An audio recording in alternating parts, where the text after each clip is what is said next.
Pioneer 6 claims. Ada 6 klaim yang beredar luas di komunitas Pioneer hari ini. Pertama, Amazon meluncurkan token kripto bernama AMZ. Nilainya, 1 Pi setara $314.159. Kedua, Pi Wallet kini terhubung ke Ethereum melalui pembaruan V19.9. Ketiga, versi 20.2 mengintegrasikan CCXT.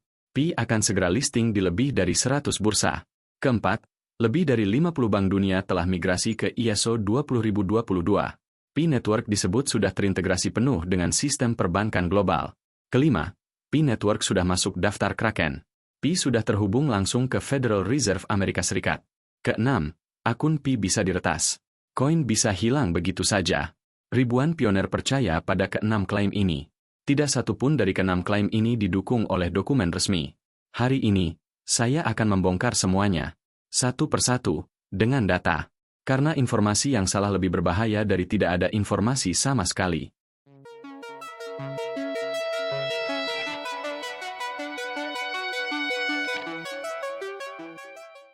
Token belanja Amazon, anatomi sebuah kebohongan. Mari kita mulai dari klaim yang paling viral. Amazon Shopping Token, disingkat AMZ. Narasinya terdengar sangat meyakinkan. Amazon disebut-sebut meluncurkan token kripto baru. Nilainya diklaim luar biasa, 1 Pi sama dengan 1 AMZ, dengan harga $314,159 per koin. Katanya nilai ini dijamin tetap, tidak akan pernah berubah. Dengan token ini, pioner disebut bisa berbelanja di Amazon tanpa biaya tambahan. Bisa mendapatkan akses gratis ke layanan AWS, diskon eksklusif di Whole Foods, bahkan layanan Audible dan Kindle tanpa batas. Lebih jauh lagi, ada yang mengatakan token AMZ ini telah ditandatangani secara kriptografis langsung oleh Amazon. Kedengarannya luar biasa. Dan memang itu tujuannya. Sekarang mari kita periksa faktanya. Coba buka situs resmi Amazon. Cari pengumuman tentang AMZ token. Tidak ada. Periksa juga database SEC Edgar, lembaga yang mengatur sekuritas di Amerika Serikat.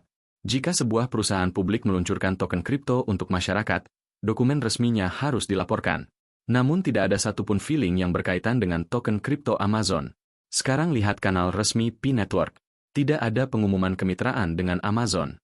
Tidak ada siaran pers. Tidak ada blog resmi. Tidak ada satupun dokumen hukum yang bisa diverifikasi.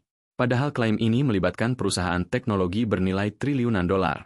Jika benar terjadi, jejak resminya seharusnya sangat jelas. Namun kenyataannya, tidak ada jejak apapun. Lalu dari mana cerita ini sebenarnya berasal? Jika ditelusuri lebih jauh, klaim tentang Amazon dan Pi hampir selalu berawal dari spekulasi yang beredar di komunitas. Potongan opini, interpretasi bebas di media sosial, atau tulisan yang tidak pernah dikonfirmasi oleh pihak resmi. Hingga saat ini, tidak ada catatan resmi bahwa Nicholas Kokalis atau tim inti Pi Network pernah menyatakan bahwa Amazon akan menyediakan tombol pembayaran menggunakan Pi. Tidak ada pengumuman dari Amazon. Tidak ada pernyataan dari tim inti Pi. Dan tidak ada dokumen resmi yang menyebut rencana integrasi tersebut.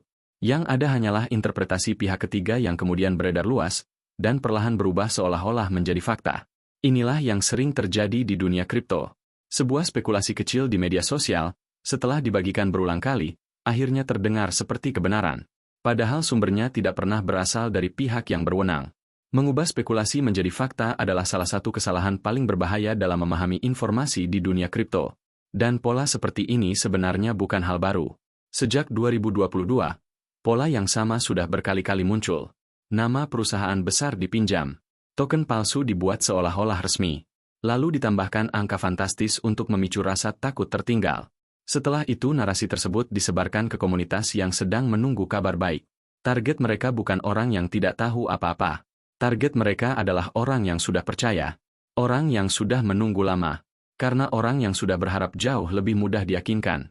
Jadi mari kita luruskan. AMZ token bukan inovasi. Bukan kemitraan strategis. Dan bukan proyek resmi dari Amazon. Ini hanyalah pola lama dengan kemasan baru. Meminjam nama Amazon. Meminjam angka yang beredar di komunitas. Lalu menargetkan kepercayaan pioner yang sudah bertahun-tahun bersabar. Dan kepercayaan itu terlalu berharga untuk dipertaruhkan pada klaim yang tidak memiliki satupun dokumen resmi sebagai dasar. GCV $314,159, bukan kebijakan resmi. Klaim kedua berkaitan langsung dengan klaim pertama. GCV, Global Consensus Value, angka yang sering disebut $314,159. Narasi yang beredar mengatakan ini adalah nilai resmi mining Pi Network, disebut sebagai target harga yang sudah ditetapkan oleh Pi Core Team. Bahkan ada yang mengatakan Pi Network sedang diarahkan menjadi stablecoin di angka tersebut. Sekarang kita periksa dari sumber paling dasar. Buka white paper Pi Network.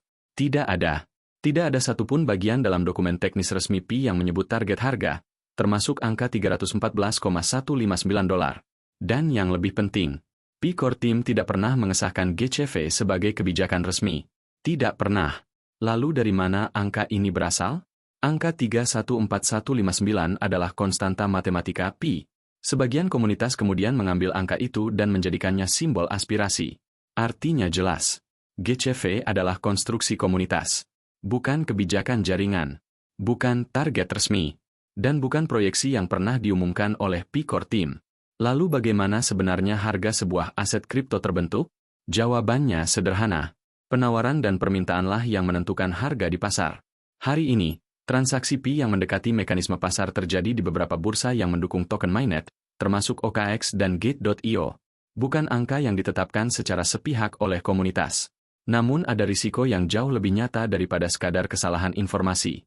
Seorang pioner yang menolak menggunakan Pi karena menunggu harga $314,159, sebenarnya sedang mengambil risiko finansialnya sendiri. Ia menunda berpartisipasi dalam ekosistem yang sedang dibangun hari ini. Menunda memanfaatkan utilitas yang sudah mulai muncul. Dan menukar peluang nyata dengan sebuah angka yang tidak memiliki konfirmasi resmi. Keyakinan seperti itu tidak memperkuat ekosistem. Sebaliknya, Pi Network sejak awal menekankan hal yang berbeda. Nilai Pi dibangun melalui ekosistem aplikasi, utilitas transaksi nyata, dan integrasi dengan bisnis. Itulah fondasi yang menentukan nilai jangka panjang sebuah aset kripto.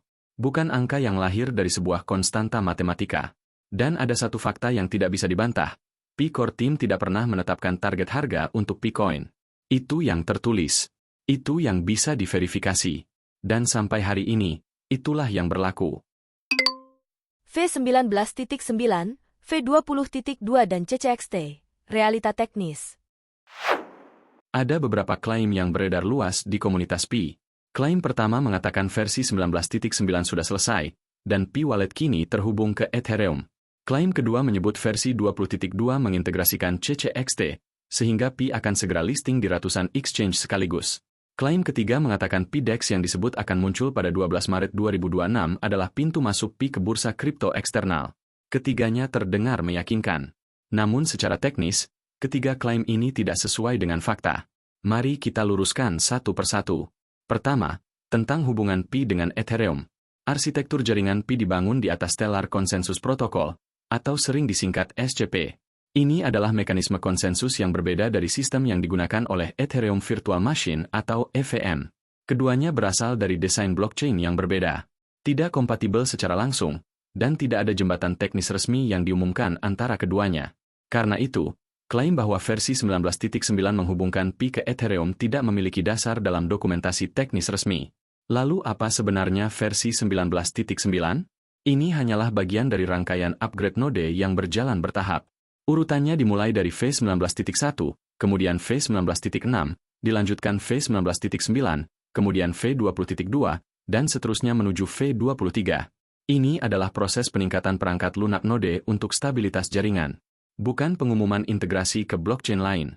Sekarang kita lihat versi 20.2. Dalam panduan resmi Pi Network, upgrade ini bersifat teknis dan sangat cepat dilakukan. Biasanya hanya memerlukan waktu sekitar beberapa menit. Tidak ada migrasi data besar. Tujuannya sederhana, meningkatkan stabilitas node dan kesiapan infrastruktur Web3 di dalam ekosistem Pi. Yang juga penting untuk dicatat, dalam dokumentasi resmi upgrade ini tidak ada satupun penyebutan tentang CCXT. Tidak satu kata pun. Lalu apa sebenarnya CCXT? CCXT adalah library open source yang digunakan oleh developer untuk berinteraksi dengan API berbagai exchange kripto. Dengan kata lain, ini hanyalah alat pengembangan perangkat lunak. Digunakan oleh ribuan developer di seluruh dunia untuk membuat aplikasi trading, bot, atau layanan analitik. Namun penggunaan library yang sama tidak berarti ada kerjasama bisnis. Tidak berarti ada listing. Dan tidak berarti sebuah aset otomatis tersedia di semua exchange yang menggunakan library tersebut. Sekarang kita bahas klaim ketiga, PDEX. DEX adalah singkatan dari Decentralized Exchange. Dalam konteks Pi, sistem ini dirancang sebagai mekanisme pertukaran aset di dalam ekosistem Pi Mainnet. Artinya transaksi terjadi antar pengguna Pi, menggunakan Pi. Ini adalah infrastruktur internal jaringan. Bukan listing di Binance, bukan listing di Kraken, dan bukan akses langsung ke pasar kripto eksternal. Perbedaan ini sangat penting. Listing di bursa eksternal berarti aset dapat diperdagangkan secara terbuka oleh siapa saja di pasar global. Sementara DEX internal berarti aset tersebut hanya berpindah tangan di dalam ekosistemnya sendiri. Keduanya adalah dua hal yang sangat berbeda. Upgrade V20.2 dan pengembangan DEX internal memang merupakan kemajuan nyata bagi Pi Network. Namun menafsirkan upgrade teknis sebagai konfirmasi bahwa Pi akan listing di ratusan exchange sekaligus adalah kesimpulan yang tidak didukung oleh dokumen resmi manapun. Dan ketika kesimpulan seperti ini dipercaya oleh ribuan pioner, risiko yang muncul bukan hanya kesalahpahaman. Risikonya adalah ekspektasi yang dibangun di atas informasi yang tidak akurat. Kraken, Federal Reserve, dan Pi Network. Klaim keempat juga berawal dari berita nyata, namun kemudian ditarik ke kesimpulan yang terlalu jauh. Narasi yang beredar mengatakan, Pi Network sudah masuk dalam listing Kraken. Pi bahkan disebut sudah terhubung langsung ke Federal Reserve melalui Kraken. Dan ada juga yang mengatakan bahwa Kraken adalah bursa kripto terbesar di dunia, bahkan lebih besar dari Binance. Mari kita pisahkan mana yang fakta, dan mana yang bukan. Faktanya begini. Pada 4 Maret 2026, Kraken memperoleh Federal Reserve Master Account dari Federal Reserve Bank of Kansas City. Informasi ini dikonfirmasi oleh blog resmi Kraken, serta dilaporkan oleh media keuangan seperti Banking Dive dan American Banker. Ini adalah pencapaian yang sangat penting. Kraken menjadi institusi aset digital pertama yang dapat memproses transfer dolar AS langsung melalui sistem pembayaran Bank Sentral Amerika Serikat, yaitu Fedwire. Artinya transaksi dapat berlangsung tanpa bank perantara. Lebih cepat, lebih efisien. Ini adalah berita positif bagi industri kripto secara keseluruhan. Sekarang kita lihat perkembangan berikutnya. Pada pertengahan Maret 2026, akun listing resmi Kraken mengumumkan bahwa perdagangan Pi Network akan tersedia di platform mereka, dengan jadwal perdagangan dimulai pada 13 Maret 2026. Kraken juga menampilkan halaman harga untuk Pi Network di situs mereka. Artinya satu hal jelas, Pi memang mulai muncul dalam infrastruktur perdagangan di Kraken. Namun disinilah kesimpulan yang keliru sering muncul. Listing sebuah aset di sebuah exchange tidak berarti aset tersebut terhubung ke Federal Reserve. Akses Kraken ke sistem Federal Reserve adalah fasilitas milik Kraken sebagai institusi keuangan, bukan milik setiap aset yang diperdagangkan di platformnya. Dengan kata lain, ketika sebuah aset diperdagangkan di Kraken, aset itu tidak otomatis memiliki hubungan langsung dengan Bank Sentral Amerika Serikat. Klaim berikutnya mengatakan Kraken adalah bursa kripto terbesar di dunia. Data dari CoinMarketCap menunjukkan bahwa volume perdagangan Binance secara konsisten beberapa kali lebih besar dibanding Kraken. Informasi ini terbuka untuk umum dan bisa diverifikasi siapa saja. Lalu apa sebenarnya implikasi nyata dari berita Kraken dan Federal Reserve? Master Account memberi Kraken akses yang lebih efisien ke sistem pembayaran dolar AS. Ini adalah perkembangan penting bagi industri kripto secara luas. Perdagangan Pi di Kraken kini telah dimulai melalui pasangan Pi-USD.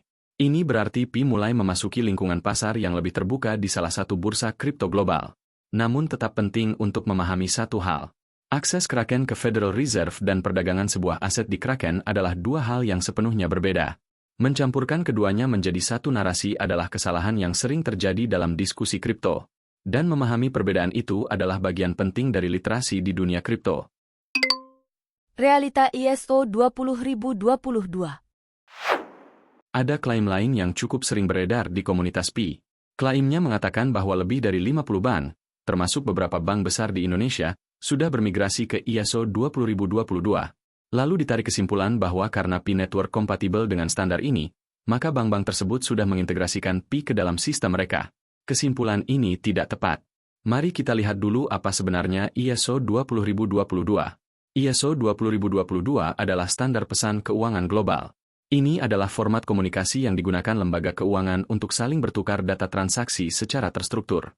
Standar ini digunakan dalam berbagai jaringan pembayaran internasional, termasuk sistem pesan milik SWIFT. Yang perlu dipahami, ISO 20022 bukan sistem berbasis aset kripto. Bukan juga jembatan otomatis menuju Pi Network. Ketika bank bermigrasi ke ISO 20022, artinya hanya satu hal. Mereka memperbarui sistem komunikasi keuangan internal agar lebih efisien, lebih terstandarisasi, dan kompatibel dengan infrastruktur global. Tidak lebih dari itu. Beberapa bank besar di Indonesia, seperti Bank Indonesia, Bank Negara Indonesia, Bank Rakyat Indonesia, Bank Mandiri, dan Bank Sentral Asia, memang sedang menjalankan proses migrasi menuju standar ISO 20022 sesuai mandat global jaringan SWIFT. Namun hingga saat ini, tidak ada satupun dari lembaga tersebut yang mengeluarkan pernyataan resmi tentang integrasi dengan P-Network. Fakta ini perlu ditegaskan. Migrasi perbankan menuju standar komunikasi baru tidak berarti mereka mengadopsi P sebagai aset atau sebagai alat pembayaran. Menarik kesimpulan seperti itu tanpa dokumen resmi bukan hanya keliru. Bagi banyak pioner, hal itu bisa berubah menjadi misinformasi yang menyesatkan. Untuk memahami P-Network dan ISO 20022, saya sudah menjelaskan secara teknis di video ISO 20022 P-Network terungkap, apa yang sebenarnya terjadi? Di video itu Anda akan menemukan bagaimana strategi kepatuhan P-Network sebenarnya bekerja melalui metode kepatuhan senyap. Akun Pi diretas. Fakta keamanan wallet. Klaim berikutnya adalah yang paling sering menimbulkan kepanikan di komunitas. Katanya akun Pi bisa diretas. Koin bisa hilang begitu saja. Beberapa cerita bahkan menyebutkan kasus pengguna yang kehilangan seluruh Pi mereka karena akun diretas oleh hacker. Ini perlu diluruskan secara teknis. Keamanan Pi Wallet dibangun menggunakan 24 kata mnemonik pasprase. Sistem ini berbasis kriptografi dari Stellar Consensus Protocol. Yang penting dipahami, server P-Network tidak menyimpan private key pengguna. Artinya, bahkan tim inti Pi sekalipun tidak memiliki akses ke wallet Anda tanpa pasprase tersebut. Dengan desain seperti ini, peretasan server konvensional tidak bisa mengambil Pi dari sebuah wallet jika pasprasenya tidak diketahui pihak lain. Lalu mengapa ada pengguna yang kehilangan Pi? Dalam sebagian besar kasus, penyebabnya hampir selalu sama. Pertama, pasprase dibagikan kepada orang lain. Kedua, pengguna mengklik tautan phishing yang meniru halaman resmi. Ketiga, menggunakan aplikasi Pi palsu yang beredar di luar kanal resmi.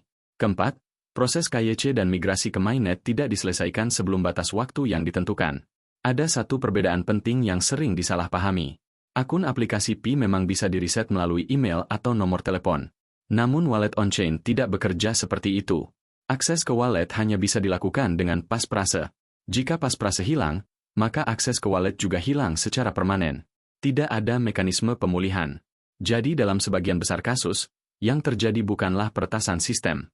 Yang dieksploitasi adalah kepercayaan pengguna dan kelalaian dalam menjaga pasprase. Karena itu, rekomendasi keamanan dari P-Network sangat jelas. Simpan pasprase secara offline. Jangan pernah membagikannya kepada siapapun. Selesaikan proses KYC. Dan pastikan migrasi ke mainnet sudah benar-benar selesai. Langkah sederhana ini sering terlihat sepele. Namun di dunia kripto, keamanan aset seringkali ditentukan oleh satu hal saja, bagaimana pengguna menjaga kunci miliknya sendiri. 6 klaim, 6 fakta. 6 klaim, 6 fakta yang perlu dilihat dengan lebih jernih. Pertama, AMZ Token tidak memiliki satupun dokumen resmi dari Amazon maupun dari tim inti P-Network Core Team. Kedua, GCV $314.159 adalah konstruksi komunitas, bukan kebijakan resmi jaringan P-Network. Ketiga, upgrade V20.2 adalah peningkatan stabilitas node. Tidak ada konfirmasi bahwa pembaruan ini berkaitan dengan integrasi CCXT atau listing otomatis di bursa eksternal.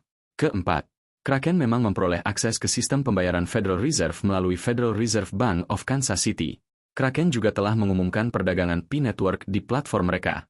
Namun akses Kraken ke Federal Reserve adalah fasilitas institusi milik Kraken sendiri, bukan berarti setiap aset yang diperdagangkan di sana memiliki hubungan langsung dengan Bank Sentral Amerika Serikat. Kelima, migrasi perbankan global ke standar pesan keuangan ISO 20022 juga sering disalahartikan. Standar ini adalah protokol komunikasi antar bank, bukan bukti bahwa bank telah mengintegrasikan P-Network sebagai aset atau alat pembayaran.